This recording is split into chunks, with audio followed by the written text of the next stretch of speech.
Man Noila Ismoilova, 40 yoshdaman. 3 ta farzandni onasiman. Greenleaf'da direktor 3 yulduzman. Greenleaf'ga kirganingizdan avval Noila Ismoilova kim edi? Sizni oddiy hayotdan 3 yulduzli direktorlik darajasiga olib chiqqan eng asosiy qadriyatingiz nimada? O'qituvchi bo'lib faoliyatimni olib borganman. O'qituvchilik faoliyatini juda ham yaxshi ko'raman. Hurmat qilaman o'qituvchilarni. Lekin qarzga botganligim sababli qarzdan chiqish maqsadida biznesni tanlaganman. Bugun minglab ayollar sizni o'zlarining ustozlari deb bilishadi. O'zingizni hayotingizdagi eng katta saboqni qaysi ustozingizdan olgansiz va aynan nimasi sizni o'zgartirgan? Juda yaxshi, chiroyli savol berdingiz. Men uchun ustoz sifatida ko'rgan insonim Dilbarxonim Usmonova bo'ladilar. Olgan sabog'im hayotda shukr. Mana shu shukr qilmaganligim sababli, solishtirish tufayli katta qarzga kirishimga ham sabab mana shu bo'lgan. Hozir orqamdan ergashayotgan insonlarimga, ustoz sifatida ko'rayotgan shogirdlarimga bir narsani aytaman. Qanchalik shukr qilsalar, Allohim shukr qiladigan narsalarni ziyoda qilib beradi. Pul va qadriyat to'qnashuvi degan so'z bor. Greenleaf yo'lingizda pul va qadriyat qarama-qarshi bo'lgan vaziyat bo'lib qolsa, siz qaysi birini tanlagan bo'lar edingiz? Hayotim o'zgarishiga sababchi bo'lgan, bugun shaxs sifatida shakllanishimga sabab bo'lgan, bugun aynan o'zligimni topishimga sabab bo'lgan. Inson sifatida, ayol sifatida o'zbek ayoli ham chet ellarda bemalol chiqish imkoniyatiga ega bo'lishiga ishonch bo'lgan, moliyaviy erkin bo'lishimga sabab bo'lgan, orqamdan ergashgan, ishonib ergashgan insonlarni ishonchini oqlashimga sabab bo'lgan. Mana shu uchun albatta Greenleaf'ni tanlagan bo'lardim. 3 yulduzga chiqqaningizdan keyin hayotingizda nimalar o'zgardi? Fikrlashingiz, imkoniyatlaringiz darajasi, o'zingizni ayol sifatida his etishingiz yoki atrofdagilarga bo'lgan munosabatlaringizda qanday o'zgarishlar his qildingiz? Mana ana shu vaziyat menga oldingi hayotimda mana ko'proq aybdor izlaganman. Aynan hozir mana shu direktor 3 yulduzlikka chiqqanimda moliyaviy erkin bo'lgan ayol birinchi o'rinlikda o'ziga bo'lgan ishonchi ortadi.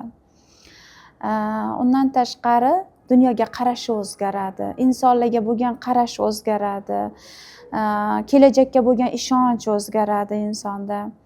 Noila opa, siz ko'proq ayollar bilan ishlaysiz. Ayollar jamoasida ishonchni qanday qurasiz? Mehr bilanmi yoki tizim bilanmi yoki shaxsiy erishgan natijalaringiz bilanmi? Birinchi o'rinlikda biznesda munosabat birinchi o'rinlikda turadi. Chunki hozirgi kunda insonlar o'zini tashvishi, hayot tashvishlari bilan charchab keladi. Aynan ayollar bo'lganligi sababli ko'proq biza psixologik holatdan kelib chiqqan holatda insonlar bilan ko'proq munosabat olib boramiz. Yana tizimni yo'lga qo'yganmiz, tizimlar asosida albatta natija gapiradi, natija ham insonlarni ergashtiradi. Insonning maqsadi faqatgina xarid olish bilan cheklanmaslik kerak. U inson bilan doimiy munosabat bo'lish kerak. U insonga kirib kelayotgan insonga ishonchni berib bilish kerak. Ishonch bu insonning kelajakka bo'lgan qarashini o'zgartiradi. Ishonch bu inson o'ziga qilayotgan biznesiga bo'lgan ishonch bilan kirib kelgan inson boshqacha ko'z bilan qarab rivojlanishi ham oson bo'ladi. Ustoz sifatida sizni eng ko'p qiynagan narsa nima? Mehr bergan shogirdlaringiz ketib qolishimi yoki uning ichidagi iste'dodini ocha olmay qolgan shogirdlaringizni tashlab ketishimi? Juda chiroyli savol bo'ldi. Bu menga ko'proq qiynaydigan narsa, bu boshlanishida, biznesni boshlagan paytimda bu narsa ko'proq menda stresslar ham olib kelgan. Sababi bugun mehr berib, rivojlantirib, u insonga ishonch, mehr berib, hattoki farzandingizga berayotgan mehrni u insonga berasiz. Lekin mana shu joyda o'ziga bo'lgan ishonchi, sizga bo'lgan shubha, ko'plab atrofdagi insonlarni eshitib qolishi evaziga o'ziga bo'lgan ishonchi so'nishi, mana shu narsa qiynaydi insonni. o'ziga ishonmasligi. O'ziga ishonmasligi. Nima maslahat berasiz? Ishonish kerakmi? Inson oxirigacha borish kerakmi? Albatta, qilmoqchi bo'lgan ishiga birinchi o'rinlikda ishonch bo'lishi kerak. Bu avvalambor ustoz kim? Ustoz shamchiroq deb ayta olaman. Demak, ergashayotgan insonini orqasidan, demak, birinchi o'rinlikda ishonch kerak. O'sha ergashmoqchi bo'lgan ishonch, ustoziga ham ishonch bo'lsagina, ishonsagina biznesda olg'a keta oladi. Bugun sizning qarorlaringiz ko'plab ayollarning daromadiga, ruhiyatiga, oilaviy farovonligiga ta'sir qildi. Bu mas'uliyat sizni kuchli qiladimi yoki charchatadimi? Albatta, natija insonda faxr olib keladi. Bu eng oxirgi kutgan natija bu. Insonlar natijaga chiqqanda o'ziz olgan yutuqdan-da xursand bo'lasiz. Sababi bu mehnatning mevasi bu. Keyingisi bu ishonch. U inson ishonib siz oldingizga kelganligi, yuzingizni yorug' bo'lganligi. Albatta bu quvonch beradi. Siz bundan faqat xursand bo'lasiz. Xursand bo'laman, faxrlanaman. Yo'q. Ichki motivatsiya ayollarga xos yumshoqlikmi yoki qat'iyat? Sizni har kuni oldinga boshlaydigan asosiy ichki sabab nimada? Oilangizmi, farzandlaringizmi yoki erishgan natijalaringizmi yoki o'zingizni isbotlashingiz kerak bo'lgan jarayonlarmi? Isbot deganda isbot insonni charchatadi. Yo'q, isbotdan uzoqdaman. Lekin oilam menga motivatsiya beradi. Erishayotgan natijalarim, bugun orqamdagi har bitta hamkorimni orzularini eshitganimda yana ham menga g'oya, yana ham to'xtamasligim uchun meni oldimda ko'plab hali yutuqlar kutayotganligi, harakat qilishim kerak bo'lgan, strategiyalar yaratishim kerak bo'lgan yo'l kutayotganligini men his qilaman. 3 yulduzga yetgan lider sifatida siz uchun ideal komanda qanday?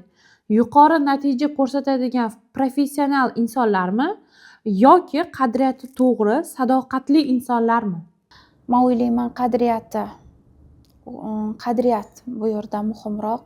O'ziga ishonchi, qadriyati muhim bo'lgan insonlar. Agar sizdan hamma narsani olib qo'yishsa, faqat bitta qadriyatni saqlab qolishni talab qilishsa, siz qaysi qadriyatingizni tanlagan bo'lar edingiz?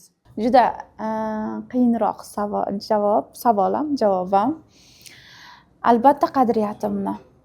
Insonda agar tajriba, ilm bo'ladigan bo'lsa, yiqilgan inson albatta tura oladi. Muhimi qadriyatdan voz kechmaslik deb o'ylayman.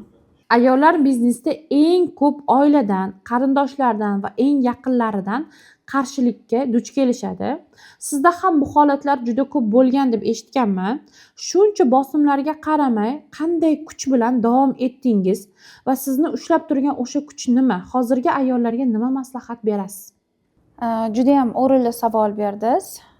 Sababi bugun biznesni boshlamoqchi bo'lgan insonlarda, ikkilanib turgan insonlarda, biznesni boshlab atrofidagi insonlardan qarshilik, norozichilik eshitayotgan insonlarda nima qilishini bilmay turgan insonlar uchun aynan kerakli bo'lgan savol berildi.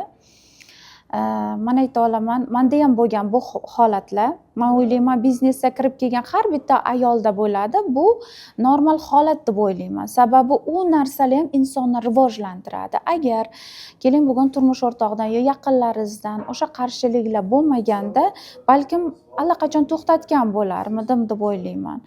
Bugun o'shalarni qarshiligi evaziga uddala olmaysan, qila olmaysan, yig'ishtir degan narsalarini ham men hayotda o'zimni o'rnimga ega bo'lishim kerak.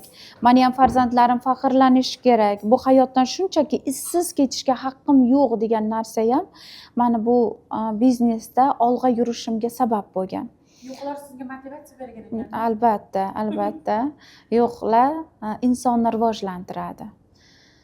Yana bir narsani ayta olaman. Keling bir voqeani aytib beraman. Kech qolganimizda xo'jayinim, turmush o'rtog'im harbiy bo'lganliklari uchun военный городокka turganmiz. O'sha paytda kech kelganmiz. Ustozim ayol kishi bo'lgan, lekin moshinalarining oynasi qora bo'lganligi uchun ichkarida ayol erkakligi bilinmagan. Ertasi kuni o'sha yerda ozgina gap so'z bo'lganda turmush o'rtog'im kelib, yo oilani tanlaysan, yo biznesni tanlaysan deb o'rtaga katta narsani qo'yganlar, qat'iy aytilgan bu yerda. Yo oilani tanlaysan, yo biznesni tanlaysan. Biznes bo'lsa agar chiq ketaver deganlar. O'shanda bilganman jahl ustida aytayotganliklarini. Biza ayollar buyun bo'ladi.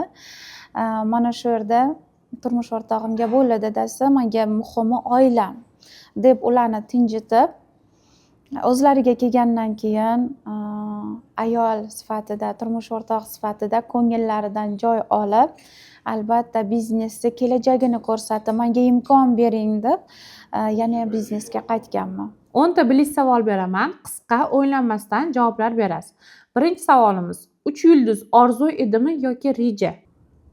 Natija. Ikkinchi savol: Greenleaf biznesmi yoki ayol taqdirini o'zgartiradigan imkoniyat? Ayollar taqdirini o'zgartiradigan. Uchinchi savol: komanda kuchmi yoki mas'uliyat? Mas'uliyat. To'rtinchi savol: ayol lider muloyimmi yoki qat'iymi? Ba'zida qat'iy, ba'zida muloyim. Beshinchi savol: pul maqsadmi yoki vosita? Vosita. Liderlik tug'iladimi yoki yaratiladimi? Yaratiladi. Yettinchi savol: yutuq mehnatmi yoki intizom? Intizom. Sakkizinchi savol: Greenleaf'dagi eng katta o'rganilgan dars? Shukur. To'qqizinchi savol: 3 yulduzga chiqish osonmi yoki qiyin? Qarashga bog'liq. 10-chi savol: Noila Ismoilova bugun bitta so'z bilan kim? O'ziga bo'lgan ishonchi baland ayol. Kelajagiga bo'lgan ishonchi baland ayol. Farzandlarini bugun faxrlanadigan onasi bo'la olgan ayol. Turmush o'rtog'ini sevimli yori bo'la oladigan ayol. O'zi bitta savol qiynaydi. Shu Noila Ismoilova yig'laganmi? Ko'p. Ko'p. Lekin yashirin bo'lgan. Lekin afsusdaman o'shanda. Yashirib yig'laganimni. Ko'rish kerak edi. Ko'rish kerak edi. Men kuchli bo'lishim kerak deb ko'z yoshimni yashirganman.